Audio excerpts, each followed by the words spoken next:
Now I've got the pleasure of introducing our first celebrity speaker, Vance Morris, 10-year executive with Disney. I'll let him tell you the story rather than me taking up any more of his time. I said, Vance, what do you want me to tell him besides you being the Disney guy? He said, that's perfect. I'm the Disney guy. So let's give Vance a Disney guy, a BGI welcome. Wow.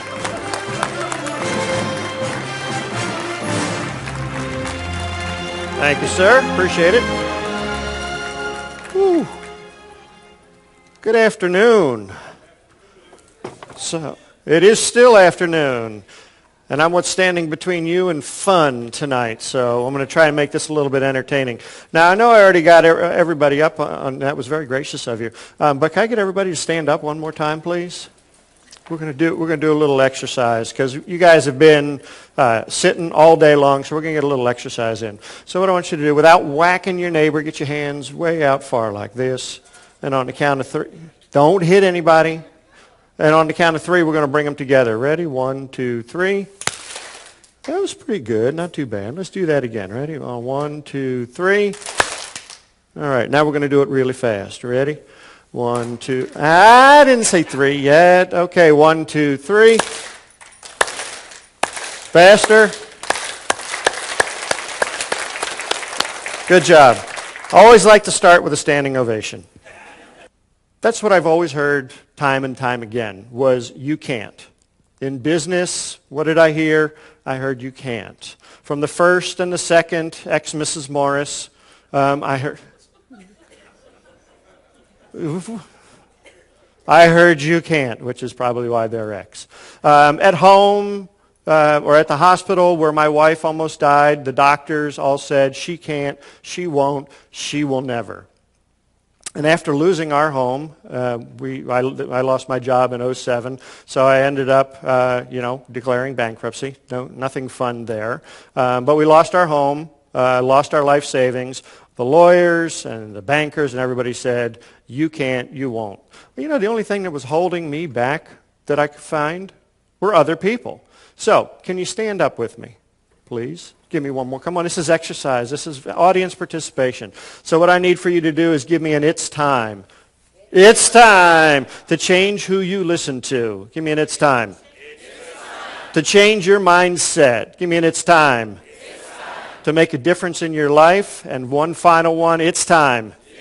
Great, it's time to do something. Okay, you can sit down now. So, the competition is anyone that your customer compares you with. So when you were going and you got your oil changed, and then you drove over and you got a Big Mac at the local McDonald's, and then they came over and they were going to talk about their auto policy at your office. The experience that they are getting in your office is going to be compared to the experience that they got getting the oil change, and it's going to be compared to the experience that they got getting their Big Mac. If they got a great experience at either one of those first two, if your experience is not above a Big Mac or not above the oil change, folks, you guys are in trouble. Okay? You've got to be able to solidify your service. Have you ever been to Disney? Who's been to Disney? All right. Do you know how there is no pricing sensitivity whatsoever at Disney? Would you agree? Yes. The average family outspends their budget. They do set a budget, but they outspend their budget by 4 times. Usually within the first day, the budget is completely blown. Is that a true statement? Most of you? So they know how to extract money out of you.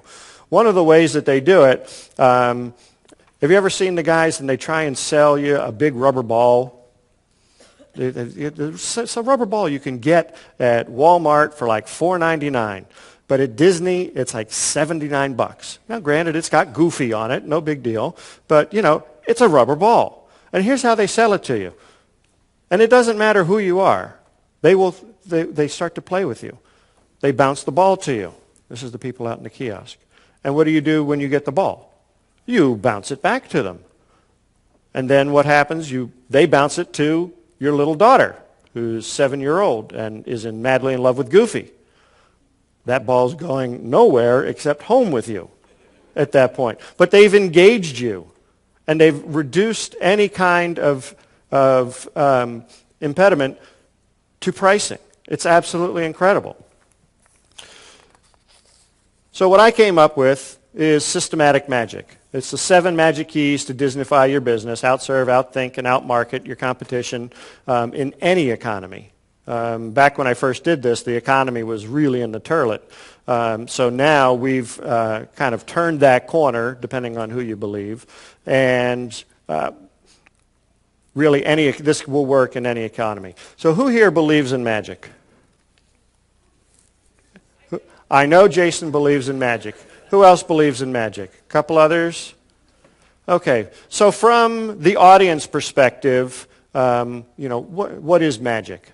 It's something that's wonderful. It's something that's awe-inspiring. It's something that you're like, man, how did he pull that off? How did the elephant disappear? How did the lady levitate in 3 pieces scattered across the stage? One thing that you won't find on a balance sheet, for those of you that look at P&Ls, is magic. There's no line item for magic. So how does a company like Disney create magic and rely so heavily on a return on investment, an ROI, on magic? So what is magic? What is magic?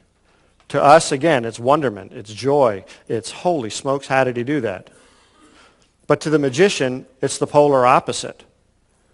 Okay? The only thing magic is repeated, replicatable, and practiced systems for generating an illusion. That's all it is repeated, replicatable, and practiced solutions. So, the magical keys, and I'm going to go through these pretty quickly. There are 7 magic keys to Disneyfying your business. And we're going to go through each one, so don't feel like you have to write them down real quick. Number 1 is the wow component. Number 2, it's all about the details.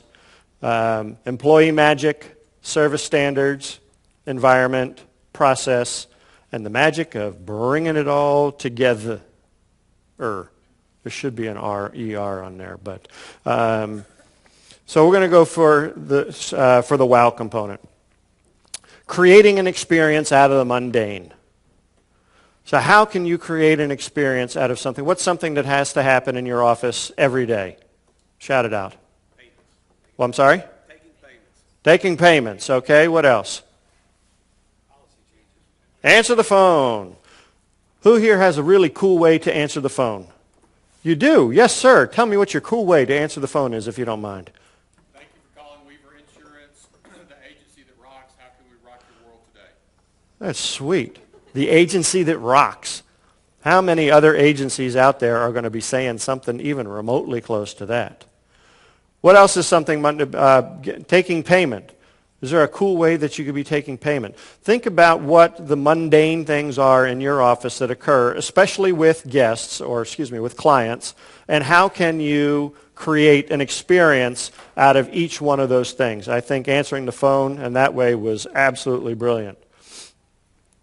For those of you that don't know, I not only do this kind of stuff, but I own a bricks and mortar business, just like you guys do. I own an Oriental rug and a carpet cleaning business on the Eastern Shore of Maryland. In order for a carpet cleaner to get into the house, we have to do a number of different things. And I said, we're going to create an experience out of getting into the client's home. So one of the first things that we do is we park out in the street. We don't park in the driveway because God forbid that, one of the vans is leaking something, so I don't want to be dripping in the driveway, especially if I don't have the job yet, because then not only do I not have the job, but now I've got to clean a driveway for free. This is not a good thing. So we park out in the street. My guy is in a crisp, brand new spanking uniform. He carries an extra one in the van just in case something has gone wrong on the job beforehand. So he's looking very pressed, looking very, very fine. And he's got his magic carpet under one hand. He's got his tool belt in his other hand. The magic carpet is what gets laid down in front of the front door for us to wipe our feet before we get in. In his other hand, he's got, not only does he have his tool bag, but he's got a little gift that he's going to give to his prospect when he gets up to the front door. What does giving a gift to a client do?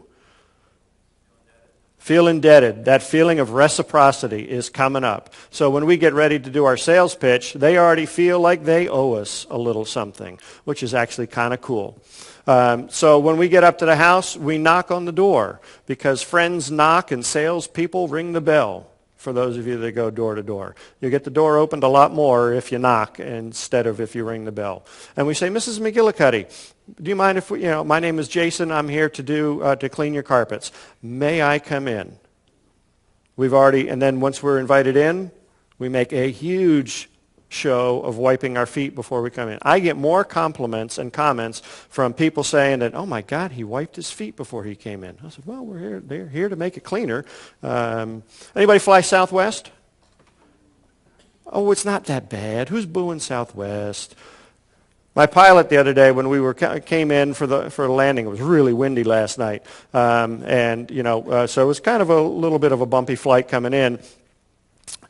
But he was very cool. At the end of it, when they put those reverse thrusters on to slow the plane down, of course, he's a comedian. He comes over the microphone and goes, whoa, doggy. And of course, when I got on the plane, this was one that did not have internet service. And a couple of people were complaining that there was no internet service on the plane. And the flight attendant, instead of saying this is an old plane, said this is a vintage model. But this is a post in the Magic Kingdom. It is painted every single night to keep it fresh and wonderful looking. Disney's got it down to such a science that they know what time in the morning to paint this thing based on temperature and humidity in order for the paint to be dry and looking as crisp as possible for the first guest to arrive. That is what I would call an obsession of details. Does that thing make them any money? Well, it could be argued that it does, but it's not an attraction. It's not a ride. It's not something that's going to be giving them, 2 tickets for this or $5 for that. So if you knew that increased attention to some detail would increase customer loyalty, how much more attention would you be willing to focus on it? That's a question only you guys can answer. Safety is built into everything they do, with the exception of Pleasure Island. Now, who went to Pleasure Island? Did any of you guys, who would like to be the underwriter for Pleasure Island? Holy smokes. Who would like to collect the policy premium for Pleasure Island? I'll tell you about Pleasure Island. When it first opened, now you got to remember, Disney people, the guests that were there, they've been in the parks all day long. They're tired. They're hot. They're probably malnourished.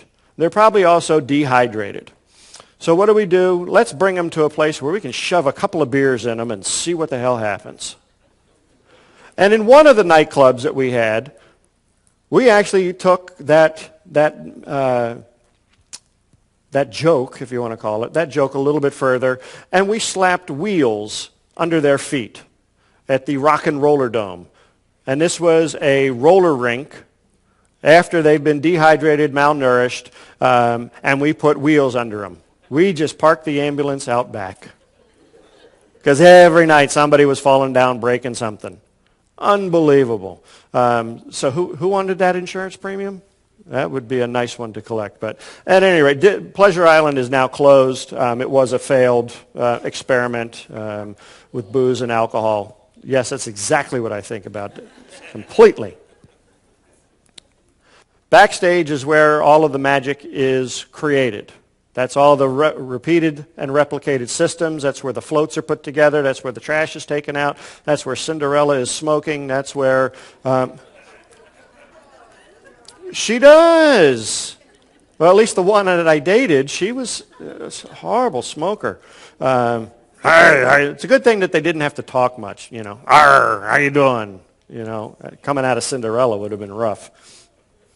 But that's what happens backstage. Do you have a backstage in your office or in your business where the thing that your guests will never see what's going on back there? The place where the employees can go and talk about last night's keg party, where the employees can go and just kind of vent a little bit, should not be in front of guests. And then you should have an onstage area. And this is maybe your office. Maybe you have a special office just for closing, a special office just for talking, an office that's outside of the real office. Your real office might be a disaster area, so you may want to bring them into a conference room or into a setting that is going to be conducive to closing them. So I want to say thank you to Bill for having me. And that's all I've got.